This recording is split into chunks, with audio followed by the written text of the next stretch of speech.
ಇದೊಂದು public opinion video ಇದು ನೀವು ಒಂದು ಶೇರ್ ಮಾಡ್ಕೊತೀರಾ. ಸೊ ಯಾರು ಆಡಳಿತ ಬೆಟ್ರ್ ಇರುತ್ತೆ ಅನ್ನಿಸ್ತದೆ ಸರ್? ಪರವಾಗಿಲ್ಲ ಸರ್, ಇವಾಗ ಇರೋ ಆಡಳಿತ ಪರವಾಗಿಲ್ಲ. ಯಾಕೆಂತಂದರೆ ಇವರು ಇದನ್ನು ಭಾಗ್ಯಲಕ್ಷ್ಮಿ ಫ್ರೀಯಾಗಿ ಬಸ್ ಬಿಟ್ಟಿದ್ದಾರೆ, ಮತ್ತು ಫ್ರೀಯಾಗಿ ಇದನ್ನು ಗೃಹಲಕ್ಷ್ಮಿ ಯೋಜನೆ ಇದೆಲ್ಲ ಇದು ಮಾಡಿದ್ರು. ಹಾಗಾಗಿ ಸ್ವಲ್ಪ ಪರವಾಗಿಲ್ಲ ಸರ್ ನಮಗೆ.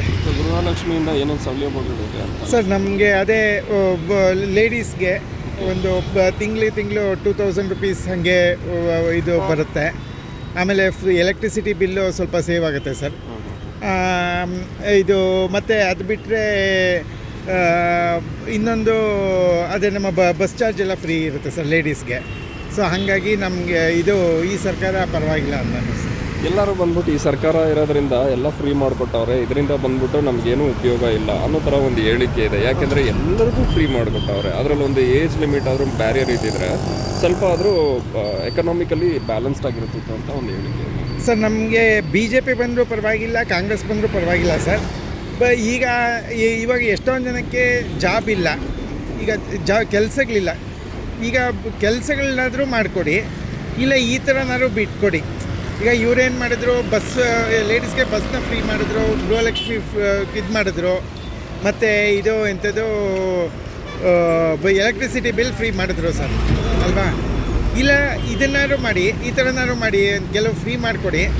ಮಧ್ಯದಲ್ಲಿರೋರಿಗೆ ಮತ್ತು ಕೆಳಗಡೆ ಲೋಯರ್ ಕ್ಲಾಸ್ನವ್ರಿಗೆ, ಮಿಡಲ್ ಕ್ಲಾಸ್ನವ್ರಿಗೆ ಹೆಲ್ಪ್ ಆಗುತ್ತೆ.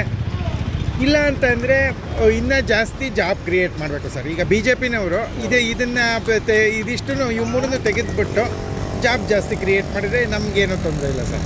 ಈಗ BJPನವರು ಬಂದರೂ ತೊಂದರೆ ಇಲ್ಲ, ಕಾಂಗ್ರೆಸ್ ಅವರು ಬಂದರೂ ತೊಂದರೆ ಇಲ್ಲ ನಮಗೆ. ಬಟ್ ಜನ ಸ್ವಲ್ಪನಾದ್ರು ಬೇಕಲ್ಲ ಸರ್. ಸೊ ನೀವು ಹೇಳೋ ಪ್ರಕಾರ ಇಲ್ಲಿ ಜಾಬ್ ಸ್ಕೇರ್ಸಿಟಿ ತುಂಬ ಇದೆ, ಜಾಬ್ ಸಿಕ್ಕಾಬಟ್ಟೆ ಸರ್. ಈಗ ಇವರು ಇದು ಗೃಹಲಕ್ಷ್ಮಿ ಯೋಜನೆ ಇದೆಲ್ಲ ಬೇಕಾದ್ರೆ BJPನವ್ರಿಗೆ ತೆಗಿಬೇಕು ಅಂದರೆ ಏನು ತೊಂದರೆ ಇಲ್ಲ, ಬಟ್ ಜಾಬ್ ಕ್ರಿಯೇಟ್ ಮಾಡಬೇಕು ಸರ್. ಈಗ ಎಷ್ಟೊಂದು ಜನಕ್ಕೆ ಜಾಬ್ ನಮ್ಮ ಕಡೆ ಎಲ್ಲ ಈ ಹಳ್ಳಿಗಳಲ್ಲಿ ಇರೋರು, ತಾಲೂಕು ಹೆಡ್ ಕ್ವಾರ್ಟರ್ಸ್ನಲ್ಲಿ ಇರೋರು, ಅವ್ರಿಗೆಲ್ಲ ಕೆಲಸಗಳಿಲ್ಲ ಸರ್. ಈಗ ಒಬ್ಬರು ನಮ್ಮ ರಿಲೇಷನ್ ಒಬ್ಬರು ಬೆಂಗಳೂರಲ್ಲೇ ಇದು BSc ಮಾಡಿದ್ದಾರೆ ಸರ್, ಲೇಡಿ. ಅವರು BSc CBZ ಮಾಡಿದ್ದಾರೆ ಸರ್, ಇಂಗ್ಲೀಷ್ ಮೀಡಿಯಮಲ್ಲಿ ಓದ್ಬಿಟ್ಟು.